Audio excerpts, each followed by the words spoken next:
Çdo e vërtet ka një anë të errët, një anë gri.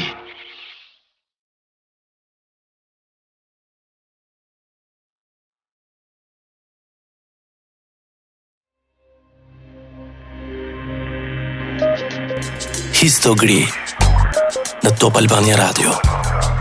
Përshëndetje gjithëve, ky është një tjetër episod i Histogri në radio.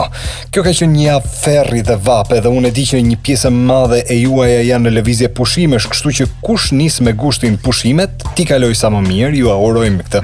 Dhe për të tjerët që kanë akoma ditë në qytet, veç bëni kujdes me këto ditë të nxehti afrikan.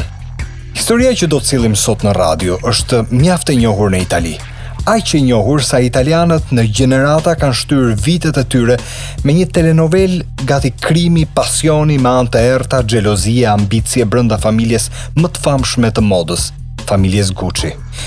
Dhe vendosa të merrem me këtë histori që kurse 3 ditë më parë, Lady Gaga nxori posterin e filmit The House of Gucci, që merret pikërisht me këtë histori dhe që për kë e ka dëgjuar mbetet tipikisht një krim pasioni deri histori e pabesueshme.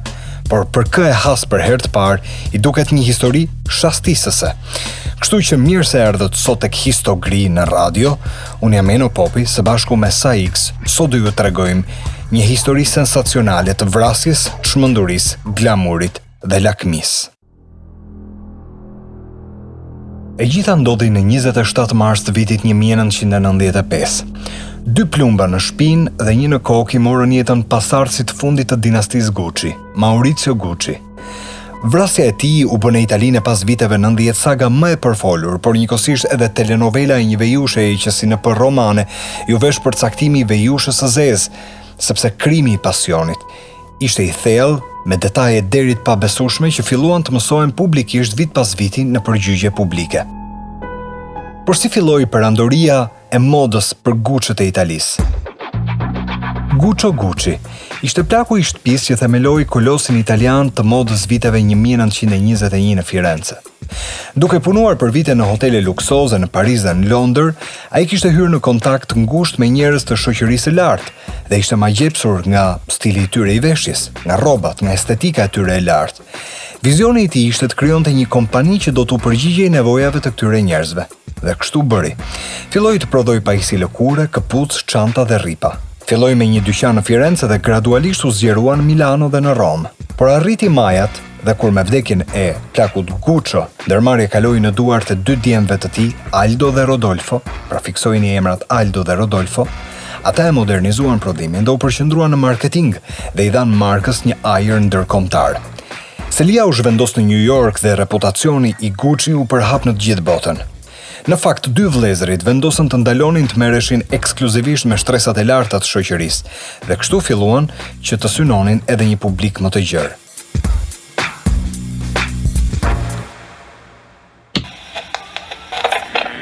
Histogri në Top Albania Radio. Por trashëgimia kur degëzohet, të paktën nga historia, ne kemi mësuar se pronën e babës 2 mënyra ka, o e shet lirë, ose përkundrazi e forcon në treg për të mos humbur atë ndjenjë biznesi që mban gjithmonë më shumë përgjegjësinë e një mbiemri. Ata që e morën përsëri kompaninë, pra pas Aldos dhe Rodolfos ishin fëmijët e tyre, pra ata që e trashëguan. Sidoqoftë djali i vetëm i Rodolfos, Maurizio Gucci, kishte një marrëdhënie shumë të ftohtë me familjen vitet e fundit. Dhe në fund viteve 60, 20 vjeçari Maurizio ishte njohur me bashkëmoshataren e tij Patricia Reggiani në një fest ku të dy të rinjt u dashuruan me një herë. Askush në familjen Gucci nuk e aprovoi këtë marrëdhënie, besonin se Patricia ishte me të për interes dhe më shumë donte emrin dhe paratë e djaloshit Gucci. Sidoqoftë Maurizio nuk bënte dot më pas, kështu që kaluan disa vite dhe çifti i ri mbeti së bashku. Babai i ortak, Rodolfo, arriti deri aty sa t'i thoshte djalit se duhej të zgjidhte midis kompanisë dhe gruas që kishte lidhur jetën. Nga njëra anë ishte familja dhe kompania, nga ana tjetër ishte Patricia. Dhe përgjigja e 24 vjeçarit ka qenë e qartë dhe e prerë në atë kohë. Në vitin 1972, Maurizio Gucci dhe Patricia Reggiani u martuan. Deri në lindjen e vajzës së tyre të parë, Rodolfo dhe pjesa tjetër e familjes kishin ndërprerë çdo kontakt me Mauricion. Por gruaja, Patricia, më pas filloi t'i bënte presion burrit të saj për të rivendosur marrëdhëniet me babain e tij. Tani askush nuk mund të dyshoj nëse ajo grua në atë kohë ka patur qëllim të mirë të bashkonte familjen, së paku mos etiketoi ajo si delja e zezë që ndau familjen, apo kuptoi se distancimi nga një pasuri marrëmendse, sidoqoftë nuk ishte zgjedhja më e mirë. Por Mauricio, djali i shtëpisë, trashëgimtari i mëvonshëm, e dëgjon përsëri gruan. Kontakton me atë atin Rodolfon, duke i thënë se dëshironte të merrej seriozisht tani më me biznesin dhe të bëheshin përsëri një familje. Ai nuk e pati të vështirë që t'i bindej, e fali të birin dhe e futi fuqishëm në udhëheqjen e një prej brendeve më të mëdha të botës së modës. Antarët e tjerë të dinastisë Gucci nuk e pranuan përsëri me të njëjtën ngrohtësi. Për shembull, Mauricio ishte shumë konkurrues me xhaxhain dhe kushërinjtë e tij, të cilët zotronin 50% kompanisë në tërësi. Me kalimin e viteve, konkurenca evoloi në një betejë të pastër brenda familjes. Mauricio akuzoi xhaxhain e tij Aldo se vidhte para nga biznesi. Gjeti aleat në këto akuza kushëririn e tij, mendoni, të birin e xhaxhait që ai akuzonte, Paolon. Ky i fundit, një tip i pazakont, kishte shumë lef me tatin. Pra me xhaxha Aldon dhe mendimin e Mauricios, mbledhin prova që akuzojnë zyrtarisht për pastrim parash. Aldo me gjithë avokatët e mëdhenj që e mbrojtën atë periudhë nuk arritën dot ta shpëtonin nga burgu, dhe Mauricio, megjithatë, nuk u ndal këtu. Qëllimi i tij përfundimtar ishte të dëbonte të gjithë pjesëtarët e familjes Gucci nga kompania dhe të bëhej ai sundimtari absolut. Vdekja e babait të tij në vitin 1983 e bëri më të lehtë objektivin. Atë vit ai hyri në një marrëveshje sekrete me investitorë arab, të cilët morën përsipër të bindnin 3 kushërinj të Mauricios që të shisnin aksionet e tyre. I pari u dorëzua Paolo, ai që shiti të atin, pra xhaxha Aldon, dhe shumë shpejt pasuan edhe 2 nipat e tjerë. Aldo kështu mbeti i vetëm në bord, duke zotruar një përqindje shumë të vogël të kompanisë. Por nuk mbaron me kaq.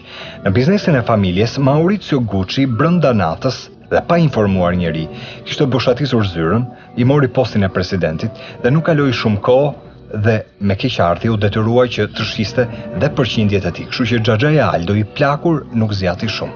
Vdiq disa muaj më vonë me brengën që i morën kompaninë.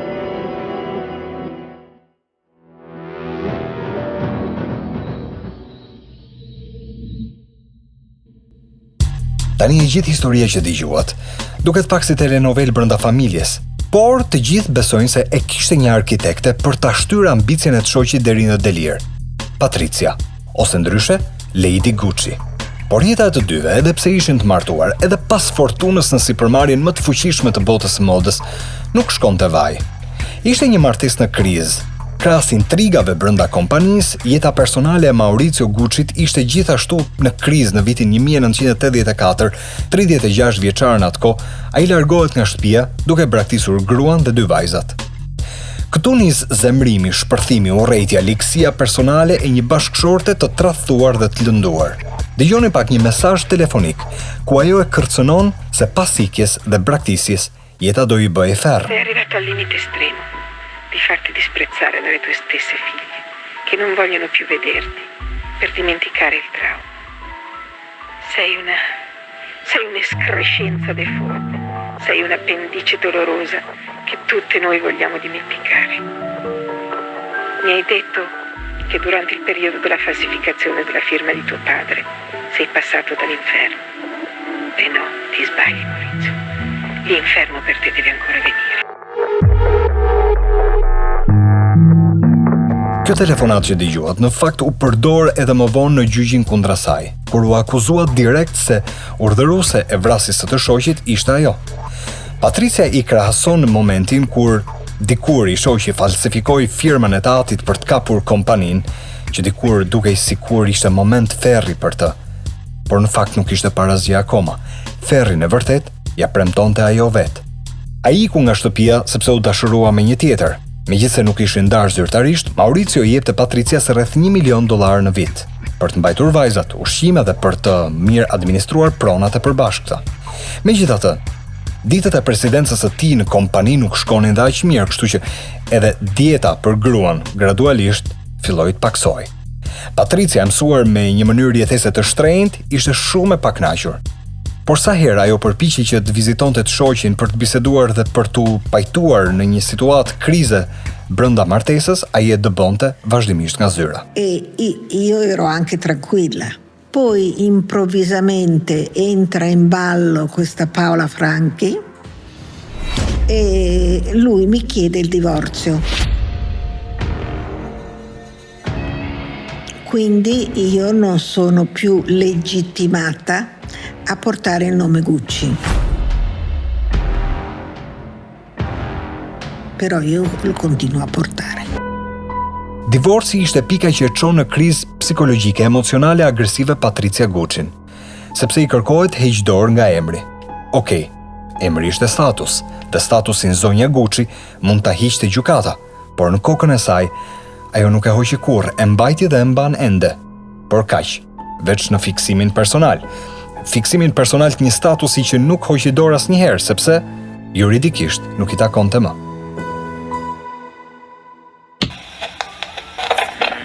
Histogri në Top Albania Radio. Okej, deri këtu.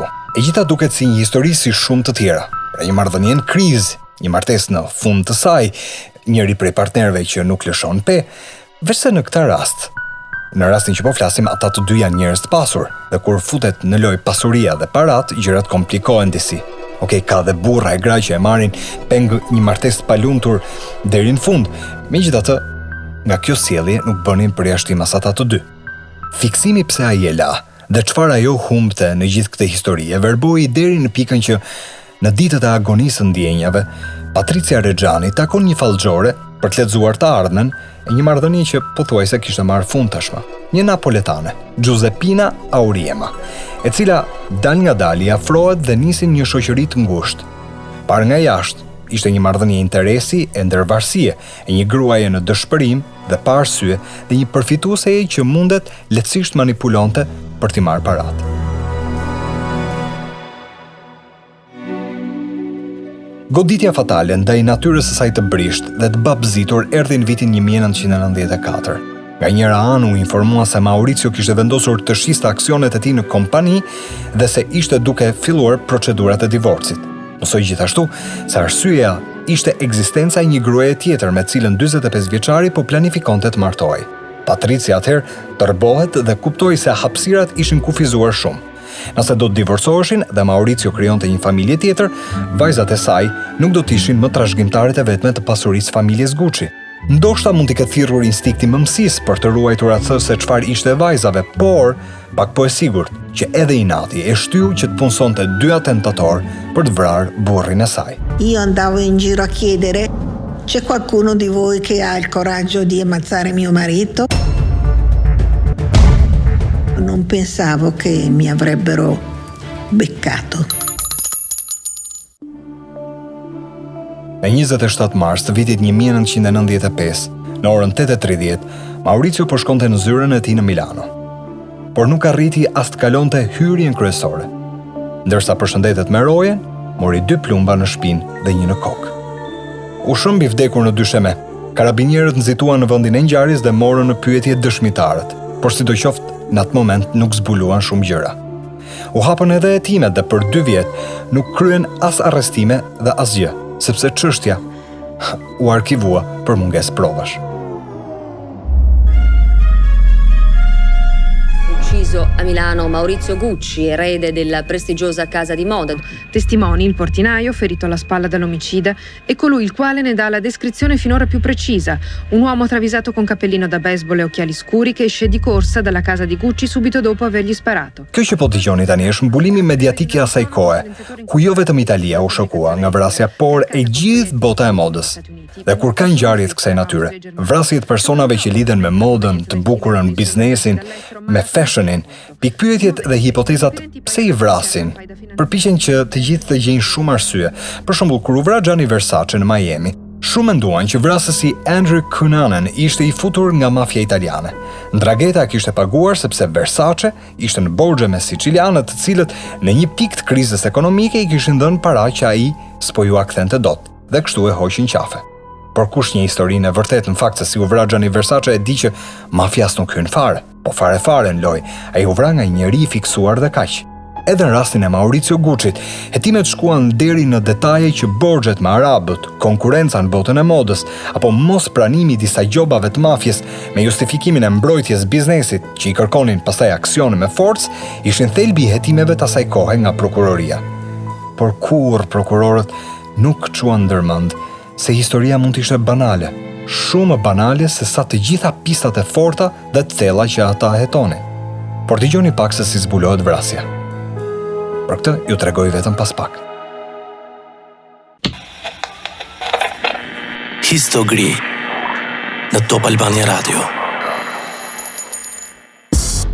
Në fillim të vitit 1997, 2 vjet më vonë, një burr që njihte njërin nga 2 vrasësit kontaktoi autoritetet dhe u tha atyre gjithçka dinte dhe kishte dëgjuar. Me një emër kyç në posedimin e tyre, oficerët e policisë nuk vonuan për të zgjidhur misterin. Informatori që mori në telefon policin tregoi se teksa po pinte me miqt në një bar në grupin e burrave me cilin ata po rrinin, ishte bashkuar dhe një i njohur, një të njohuri, dhe në një moment në tavolinë, ky i njohur i rastësishëm ishte mburrur burrave se kishte qenë pjesëmarrës në një vrasje të rëndësishme, që policia nuk po i zgjidhte dot. Ai nuk ishte shtënë mbi viktimën, por ishte bashkëpunëtori më i ngushtë në vrasje. Dhe i vrari ishte Maurizio Gucci. Ndërkohë porositëse e vrasjes ishte e shoqja xheloze. Dhe këtu hetimet fillojnë dhe marrin një tjetër rrjedh. Por tani kishte prova të brekshme. Autoritetet sapo gjetën të 2 vrasësit bën edhe lidhjen midis tyre dhe Patricia Reggianit, e cila u arrestua dhe doli përpara gjyqit. Lajmi bëri xhiron e botës. Gruaja që dikur e trishtuar jepte intervista në televizion dhe shfaqej duke qarë me dënesë gjatë varrimit, fitoi pseudonimin Vejusha e Zezë. Avokatët e saj u përpoqën të fajsojnë mikeshën fallxore, Giuseppina, duke pretenduar se ajo e kishte organizuar vrasjen për të shantazhuar më pas gruan. Sidoqoftë gjykata nuk e besoi linjën e mbrojtjes, kështu që dënimi që u dha ishte 29 vite burg. Megjithatë, rrjedhja e ngjarjeve nuk kënaqi plotësisht opinionin publik në Itali, dhe ju e dini që do të thotë futesh në gojën e italianëve. Kjo për shkak se Patricia më pas u transferua në një burg luksoz ku kishte të gjitha komoditetet, kishte një qeli private, pajisje elektronike, vizita të shpeshta dhe trajtim të mirë, ndryshe nga të burgosurit e tjerë, dhe këtu në Itali nisi një debat publik. Ndërkohë 2 vajzat e saj ishin në anën e mamas që nga fillimi dhe nuk e ndalën betejën. Në vitin 2011, ndërsa nëna e tyre kishte bërë 13 vite burg, vajzat nëpërmjet avokatëve arritën që ta lirojnë me kushtin që mamaja të bënte punë sociale. Por reagimi i Patricia Reggianit ishte tregues dhe i karakterit të saj. Edhe pse ju dha mundësia që të dilte nga burgu me kushtin se do të bënte punë publike, ajo u shpreh se kurrë nuk ishte punuar në jetën e saj dhe nuk kishte ndërmend që të fillonte punë tani. Preferoi të qëndronte në burg për të paktën edhe 5 vite të tjera, dhe në vitin 2016 Patricia Reggiani më në fund rifitoi lirinë e saj. Për shkak të sjelljes së mirë, u la e lirë pasi kreu 18 vite burg. Dhe ky është një detaj që unë e lash për në fund. Kjo grua pretendoi deri në fund se lajmin e vrasjes së burrit e mësoi në televizion. Burri që deshi deri në fund të jetës, por që pagoi që ta vrisnin. Il telegiornale mi annunciava la morte di Maurizio. Non capivo più niente. Avevo perso mio marito, che era la persona che io ho amato più di tutti. Okej, kjo që dëgjuat sot në Histogri nuk është një histori kalimtare. Natyrisht që për kë nuk e kishte dëgjuar më parë apo për kë e dëgjoi për herë të parë, duket shtastisë se krejtësit telenovelat e pasditeve me krim pasioni, xhelozi, histeri, partnerësh që tradhtojnë etj. Por në fakt Hollywoodi sapo ka përfunduar filmin që me gjaz do të jetë për Oscar vitin e ardhshëm. Filmi quhet House of Gucci.